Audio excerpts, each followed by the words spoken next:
जब बंदा दुनिया में एग्ज़ाम देता है, पेपर देता है अपना, तो वो उसकी फ़िक्र लेता है, तैयारी करता है कि कहीं फ़ेल ना हो जाऊँ, कहीं नाकाम ना हो जाऊँ, क्योंकि ये जो मेरा पेपर लिया जा रहा है, ये मुझे चेक किया जा रहा है, मुझे यानी मैंने कैसी मेहनत की है, कैसा काम किया है।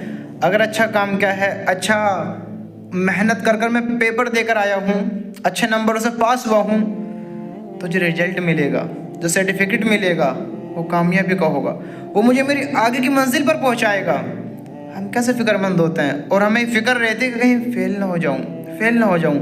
मेरे भाई, ये दुनिया की मेहनत है, दुनिया की मेहनत है कि आज हम फ़िक्रमंद होते हैं कहीं फ़ेल ना हो जाऊँ मैं। काश हम इस बात को जानते, काश हम इस बात को अपने दिल में उतारते कि हमारी ज़िंदगी एक एग्जामिनेशन हॉल में है, एक पेपर की जगह में है, एग्ज़ाम की जगह में। अल्लाह के नबी ने फरमाया, बंदे के कदम इधर से उधर तब तक नहीं हट सकते जब तक अल्लाह उससे सवाल ना कर ले कि मैंने तुम्हें उम्र दी, कैसे गुजार कर आए, कहाँ गुजार कर आए। पूछा जाएगा, हम जिंदगी का पेपर दे रहे हैं, कैसे गुजार रहे हैं। पूछा जाएगा, क्या कर कर आए हो। तुम्हारा मेरा क्या जवाब होगा? बताओ, अल्लाह को राज़ी कर लिया, अमल बना लिए, आखिरत की तैयारी कर ली।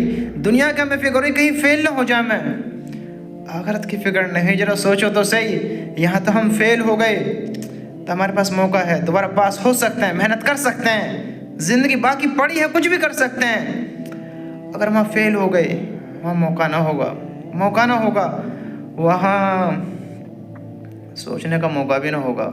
मेरे भाई, दुनिया के साथ आखिरत की भी फिक्र कर। किसी ने मना नहीं किया दुनिया को मत बनाओ, दुनिया को भी बनाओ, ऐसे गुजारो कि तुम्हारी राहत की जगह हो, तुम ये अल्लाह को राज़ी कर दिखाओ, दोनों जहान में कामयाब हो, ऐसे ज़िंदगी गुजारो।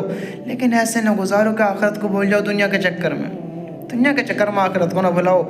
यहाँ के जैसे पेपरों की तैयारी होती है, ज़िंदगी का भी पेपर दिया जा रहा है, वहाँ पूछ होनी है। मेरे बंदे, कैसे ज़िंदगी गुजार कर आए हो? इल्म दिया, क्या अमल कर कर आए हो? माल दिया, कहाँ से कमाया, कहाँ खर्च कर कर आए हो?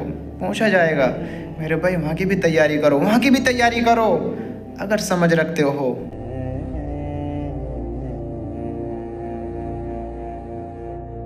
थोड़ा इस बात के बारे में पहले गौर दो जो मैं आपको समझाने लगा हूँ। आज से 100 साल पहले दो भाई थे, दो भाई, और उन दो भाई ऐसे ज़िंदगी गुजारते थे कि जैसे इंसान को नहीं गुजारनी चाहिए।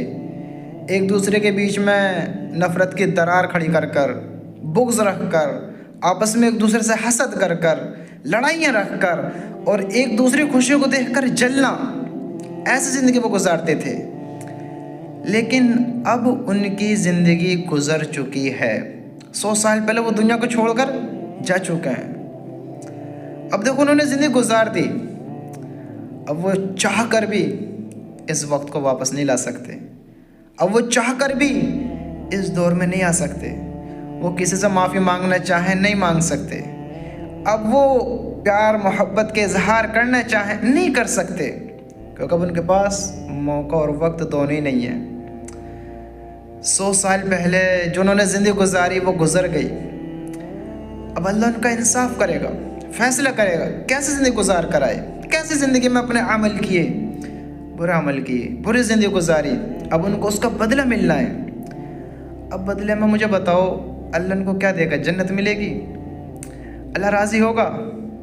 देखो, ईमान वाला एक अरसा गुजारने के बाद भले कितना भी बड़ा गुनाहगार हो, यानी सबसे कम दर्जा में एक मिसाल देता हूँ, 100% पे इंसान ईमान वाला होता है, ठीक, 1% का मुसलमान, 1% का ईमान वाला सारी ज़िंदगी गुनाहों में गुजारी हो, वो भी एक वक्त के बाद जन्नत में जाएगा।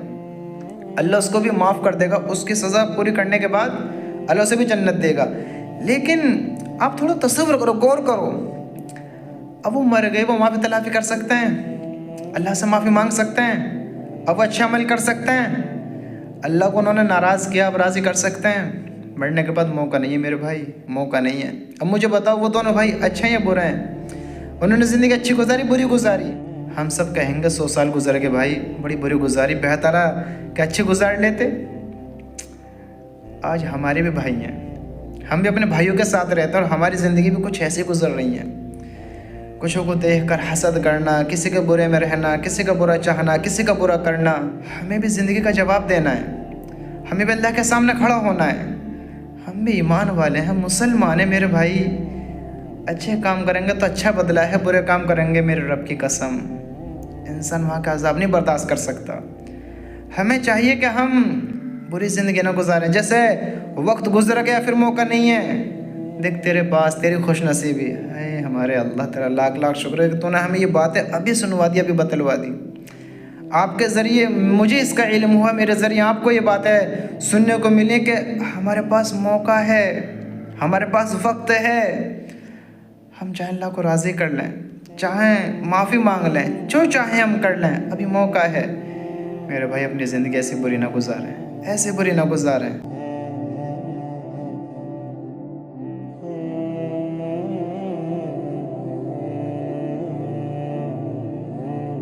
आप थोड़ा इस बात के बारे में गौर करें कि आज इंसान दुनिया की मुसीबत से बचने के लिए हर चीज़ करता है, दुनिया के गमों से बचने के लिए हर काम करना पसंद करता है। यानी हर वो काम करना पसंद करता है जिसको वो नहीं भी चाहता है। वो चाहता है कि बस मुझ पर मुसीबत ना आए, मुझ पर गम ना आए, मैं दुनिया के उलझनों में ना फंसूं। अरे मेरे भाई, आज तुझे दुनिया का गम हुआ, दुनिया की मुसीबतों का गम हुआ, दुनिया के उलझनों का गम हुआ, तूने कभी तसव्वुर किया है, कभी तसव्वुर किया है कि दुनिया में जो आग लगती है, जैसे कहीं पर कोई आग लग जाए और वो भड़क जाए, और भड़की हुई आग कितनी खौफनाक होती है, मालूम है तुझे? दुनिया की मुसीबत तुझे बहुत बड़ी मालूम हुई, दुनिया के दुख दर्द तुझे बहुत खौफनाक खतरनाक मालूम हुए, लेकिन तूने आखिरत को कैसे भुला दिया? आखिरत को क्यों भूल गया? तेरा तो यकीन भी है कि क़यामत के दिन हक और सच है, जन्नत जहन्नम हक और सच है, तुझे तो यकीन भी, फिर तूने क्यों भुला दिया? आज तुझे दुनिया के गम ज़्यादा खौफनाक मालूम होते हैं। थोड़ा तसव्वुर कर, सोच, दुनिया की आग हमारे लिए कितनी खतरनाक है, कितनी खौफनाक है। तुमने कभी तसव्वुर किया है? जहन्नम की आग इससे 69 दर्जे खौफनाक है। इसको ऐसे समझो, मैं आपको एक मिसाल देता हूँ कि दुनिया की मार आप बर्दाश्त नहीं कर सकते, हम बर्दाश्त नहीं कर सकते दुनिया की मार। अगर आप में कोई एक डंडा मारे तो आप उसे बर्दाश्त नहीं करेंगे, आपको पसंद नहीं आएगा। लेकिन अगर आपसे कहा जावे कि या तो 70 डंडे मारे जाएंगे, 70 डंडे या तो मारे जाएंगे या एक डंडा मारा जाएगा, बताओ किसको पसंद करते हो? तो तुम कहोगे कि एक डंडा ज़्यादा बेहतर है, एक डंडा ज़्यादा बेहतर है। आज हम दुनिया में इन तकलीफ़ों को, इन मुसीबतों को बड़ा समझते हैं, लेकिन तुमने कभी तसव्वुर किया है, सोचा है कि आखिरत के गम, आखिरत की ये परेशानी, आने वाली मुसीबतें, अल्लाह हम सब की हिफाजत फरमाए। अगर आमाल ख़राब हो गए तो मेरे भाई यहाँ का एक दर्जा, वहाँ के 70 दर्जे। ऐसा समझो कि यहाँ का एक डंडा और वहाँ के 70 डंडे। आज हमें ये ऐसा लगता है कि दुनिया के गम बड़े खौफनाक है, बड़े ख़तरनाक हैं। चलो यहाँ तो जैसे ज़िंदगी गुजरेगी, गुजरती रहेगी, गुजर जाएगी। कल आखिरत में कैसे करोगे अगर कल आखिरत के गम देखने पड़ गए? अमल देखो हमारे आखिरत में, क्या हम कामयाब हैं? ज़रा देखो तुझे अपने गिरबान में झांक कर, क्या हम आखिरत में कामयाब हैं?